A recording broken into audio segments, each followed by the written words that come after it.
నిర్మల్ జిల్లా సారంగపూర్ మండలం బీరవెల్లి గ్రామంలో నిర్వహించిన మార్కండేయ మహర్షి జయంతి వేడుకలో రాష్ట్ర దేవాదాయ శాఖ మంత్రి ఇంద్రకరణ్ రెడ్డి పాల్గొని ప్రత్యేక పూజలు నిర్వహించారు.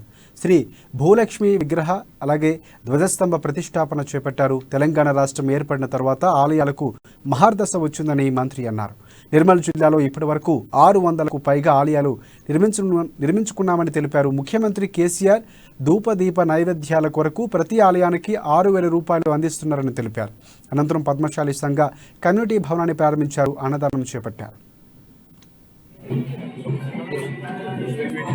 పవిత్రమైనటువంటి దినము మార్కండేయ జయంతి శుభాకాంక్షలు తెలియజేస్తూ దేవాలయాల నిర్మాణము గతంలో ఎప్పుడు కూడా మనము 40 సంవత్సరాల నుంచి రాజకీయాలు ఉన్నాం కానీ ఎక్కడ ఒక దేవాలయంకు ₹1 ఇవ్వలేదు. ఇప్పుడు తెలంగాణ ప్రభుత్వం వచ్చినాక గౌరవ ముఖ్యమంత్రి కేసీఆర్ గారి ఆధ్వర్యంలో దేవాలయాలకు పునర్వైభవం రావడం జరిగింది. ఇప్పుడు పాత రోజులలో మనమే చందా చేసి భూమి కొనుక్కొని ఇప్పుడు గుడి నిర్మాణం చేస్తుంది. ఇప్పుడు ఇది కూడా అదే విధంగా వాళ్ళ కమ్యూనిటీ వాళ్ళే నిర్మాణం చేసుకున్నారు.